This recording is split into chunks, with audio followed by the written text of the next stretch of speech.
आज 5 आदमी मैं बोलता हूँ पूरे पाकिस्तान को खरीदने का हम इतना पैसा है कहाँ से आया भाई?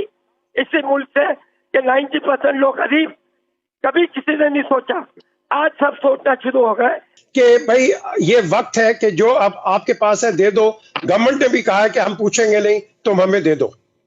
बिल्कुल देना चाहिए, बिल्कुल। पर देखिए मुल्क है, पाकिस्तान है तो हम है ना। अगर मुल्क नहीं, पाकिस्तान नहीं तो कोई भी नहीं। ये इकॉनमी पहले ही बैठी थी, अब और बैठ गई है। IMF के हम मकरूज हैं, वर्ल्ड बैंक के मकरूज हैं। हर जगह एक हमारे लिए एक आप कह लो कि एक मुश्किलात का एक दरवाजा नजर आ रहा है। अब बात यह है कि आज भी हम उसी एक मरहले पे हैं कि भाई पाकिस्तान के लिए हमने पैसे इकट्ठे करने हैं, क्योंकि हमारे जो आप कह लो कि फाइनेंशियल जो है वो इतने तकड़े नहीं है। तो मैं ये कहता हूं कि हम कैसे यूनाइटेड होके आज, क्योंकि आप हिंदुस्तान के वो मल्टी मिलियनर्स की लिस्ट मैंने देखी है, मैं तो शर्मिंदा हो गया हूं कि किसी ने 500 करोड़ दे दिया, किसी ने इतने करोड़ दिए, अरब खरबपति ने, और हमारा अभी तक ऐसा तक इंसान कोई आगे नहीं आया। तो हम इनको कैसे मोटिवेट करवाएं सारों को?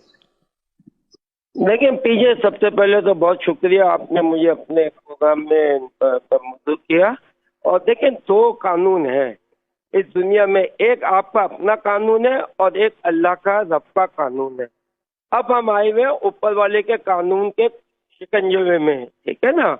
अभी भी आज मैं सबसे पहले तो मैं ये लोगों से करता हूँ कि खुदा के वास्ते अगर जिस आदमी ने मेरी आवाज़ सुन रहे हैं उसने अगर किसी किस्म का गलत पैसा जमा किया, ये किया, ये वक्त आ गया है कि तुम अपना ये पैसा निकाल के बरी हो जाओ। क्योंकि तुम्हें जो अल्लाह ने जो बताया है, रब का कहने का ये है, जो तुम दुनिया में करोगे यहाँ पर भी दोगे और ऊपर जाके भी डबल देना पड़ेगा। तो आज वक्त है कि जिन लोगों के पास इतनी इतनी दौलत है किस काम आएगी? आज अगर मुल्क को जरूरत है, लोगों को जरूरत है, ह्यूमन यानी कि दुनिया के वो लोग जो बेचारे अभी जिन्होंने आंखें खोली हैं, अभी तो उन्होंने देखा तक नहीं है, उनको प्रॉब्लम आई हुई है। तो मैं तो ये एक तो गुजारिश करूंगा, जितने लोग अपनी तरफ से जो जो पैसा गलत कमाया है, आज मौका है कि अपना मौका से पैसा ये निकाल दे, गवर्नमेंट को दे दे और ले। इसके बाद यू नेवर नो कि अल्लाह ताला आपकी यही चीजें सुन के कि हमें भी बरी कर दे, सबको बरी कर दे। ये आफत ऊपर से आई है, यह आफत यहाँ की नहीं है। कोरोना एक ये ऐसी डिजीजें आती गई हैं, मगर नहीं, अब हाईवे हम ऊपर वाले की पकड़ाई में, क्योंकि वहां का उसने कहा था कि जब हद से ज्यादा बढ़ जाएगी चीज तो मैं ऐसी कौम को नेस्तो नाबूद कर देता हूँ। तो आज आप देखें कि हमारे में जो लोगों की इंसानियत जिसे कहा जाता है वो सारी खत्म हो गई है। लोगों ने हर तरह से माल लूटने का किया है, जबकि हमें इस्लाम ने ये बताया है कि क़यामत के दिन मेरे हिसाब से 3 चीजें या 2 चीजें होंगी। सबसे पहले जो चीज है वो है हिसाब किताब। जिन लोगों ने इतना इतना माल रखा हुआ, ये हिसाब कैसे देंगे? जब हिसाब देने आएंगे इनको हिसाब ही नहीं होगा, पड़ेगी फिर लाइन में जाएंगे, पता नहीं कब उनकी दोबारा बारी आएगी। तो सबसे पहले तो अल्लाह से डरना चाहिए।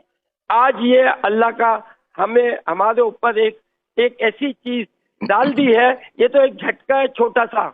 अभी तो बाकी चीजें यू नेवर नो को क्या होगा। अभी तो समंदर भी बैठा हुआ है, अभी तो जमीन भी बैठी हुई है, तो हुकुम के ताबे है।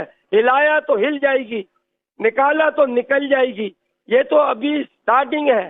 तो मैं अभी भी ये लोगों को कहूँगा कि खुदा के वास्ते अल्लाह के आगे गिड़गड़ाओ, अपने गुनाहों की माफी मांगो।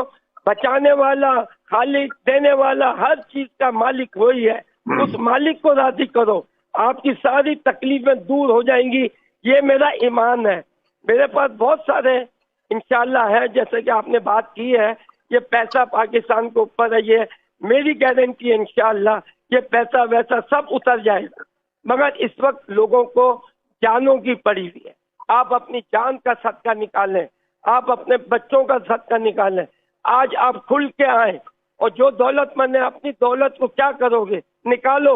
हो सकता है कि अल्लाह पाक सुन ले और बख्शिश हो जाए।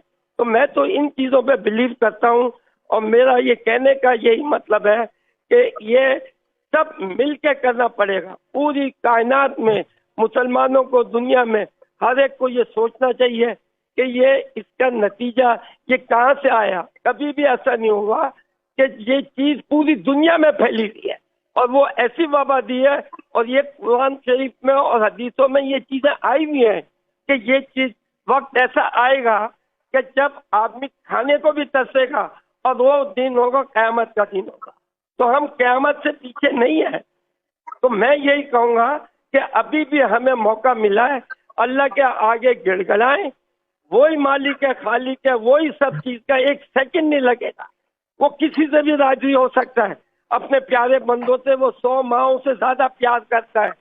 इससे बढ़ के दलीलें आई हुई हैं।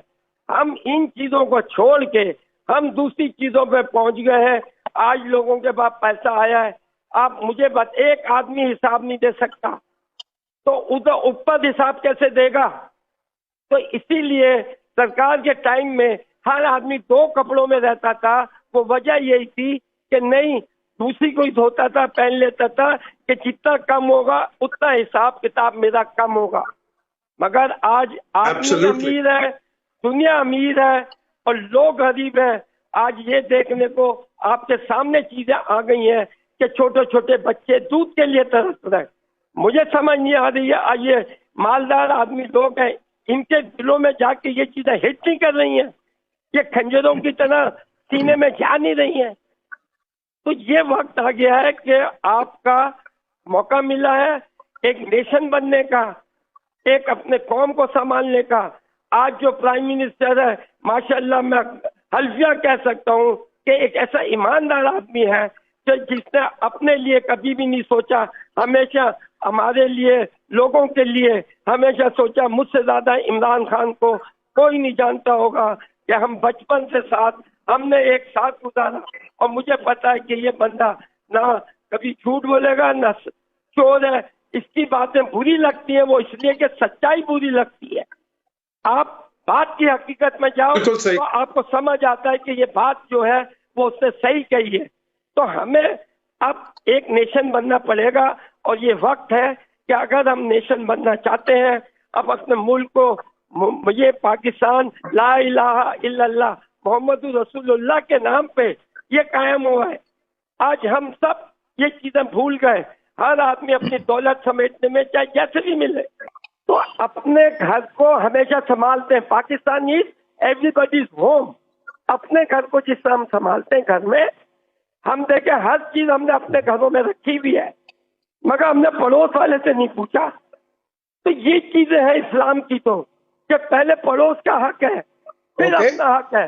तो लोगों ने खुद अपना माल, बिल्कुल सही कि देखें ना, जब आप स्पेड को स्पेड नहीं कहते और एक परपेचुअल सेल्फ डिनायल मोड में जाते हैं, तो फिर ऐसे वक्त के ऊपर आपके सामने वो कहते हैं ना, वीकनेसेस नजर आ जाती हैं। Don't you again think that this is the time to rectify that part? बड़ी अच्छी बात की है इन्होंने, और सही कह रहे हैं आप। मेरा ख्याल है जो मैंने पहले आपको कहा था ना, पॉज एंड थिंक, ये पॉज एंड थिंक का टाइम है। फॉर एग्जांपल, हमें अगर देखना पड़ेगा कि आज हमारे पास डाटा नहीं है। अगर हम गरीबों तक पहुंचना चाहते हैं, उनको पैसा ट्रांसफर करना चाहते हैं, किसी को 4,000 देना है, किसी को 12,000 देना है, तो हमारी अगर अदारों ने इस तरह पे काम किया हो कि हमारे पास डाटा हो एक्चुअली कि किस बंदे को सही पैसा जा रहा है कि नहीं जा रहा, तो हम बेहतर तरीके से कर सकते हैं। सो हम सारे के सारा वो जितना भी है ना, फायर फाइटिंग करते हैं, रेस्क्यू ऑपरेशन करते हैं। अदरवाइज वो जो लॉन्ग टर्म प्लान आप शुरू से, जो आपने शो शुरू से बात कर रहे हैं कि हमें लॉन्ग टर्म क्या करना चाहिए, लॉन्ग टर्म में बहुत सारी चीजें, और एक चीज है जैसे जहांगीर साहब भी कह रहे हैं, हमें, जैसे मैं समझता हूं कि हमारे पास डाटा होना चाहिए। ये आजकल डिजिटाइजेशन का जमाना है कि आज अमेरिका ने कहा जी हमारे 70 लाख लोग बेरोजगार हो गए हैं इस सारे प्रोसेस के अंदर। पाकिस्तान को तो पता ही नहीं हमारे कितने बेरोजगार हैं, हमें किसको देना, हम किसी को बहुत ज्यादा दे देते हैं, किसी को कम दे देते हैं। सो मेरा ख्याल है कि गवर्नमेंट्स को, अदारों को अब मिल बैठ के लॉन्ग टर्म प्लान बनाना चाहिए और डिजिटाइजेशन और इस चीजों को फायदा उठाना चाहिए, और लोगों को किस तरह इन लूप में लेके आना है, ताकि अगर हम इस तरह की क्लैमिटीज आए, पेंडेमिक्स आए, तो हमें कैसे उन लोगों तक ऑटोमेटिक पहुंच जाए। ये ना हो कि हमें आज ऐप बनानी पड़ रही है, लोग इसमें रजिस्टर करें, वो कहता पीटीआई का होगा, वो कहता नून लीग का होगा, कहता पीपल्स पार्टी कहती है हमारे लोग नहीं हुए। सो मेरा ख्याल है एक बड़ा, जिसे हम बिग डाटा कहते हैं, पीजे वीर साहब, पाकिस्तान को एक बिग डाटा चाहिए, और उस बिग डाटा के तहत हम डिटर्मिन करेंगे कि कौन सा बंदा, किसके पास कितना पैसा आ रहा है, किसको कितनी नीड है, इसको कितनी हेल्प चाहिए, किस इलाके में क्या है। मेरा ख्याल है अभी वक्त आ गया कि हम डिजिटाइजेशन और जो इंफॉर्मेशन टेक्नोलॉजी का प्रॉपर इस्तेमाल करें। अदरवाइज हम तो जिसे कहते हैं ना, भाग दौड़ रहे हैं, डायरेक्शन का पता नहीं है, बस भाग रहे हैं। लोगों के अंदर जज्बा बहुत है, हमारी गवर्नमेंट भी बहुत काम करना चाहती है, अवाम भी बहुत काम करना चाह रही है, एक्टर्स काम करना चाहते हैं, लेकिन वो जो बड़ी पिक्चर है उसकी क्लैरिटी नहीं है कि भाई किस तरफ जा सकते हैं हम। सो मेरा ख्याल है कि इस पे हमें अब लॉन्ग टर्म काम होना चाहिए और प्रोविंसेस को काम करना चाहिए।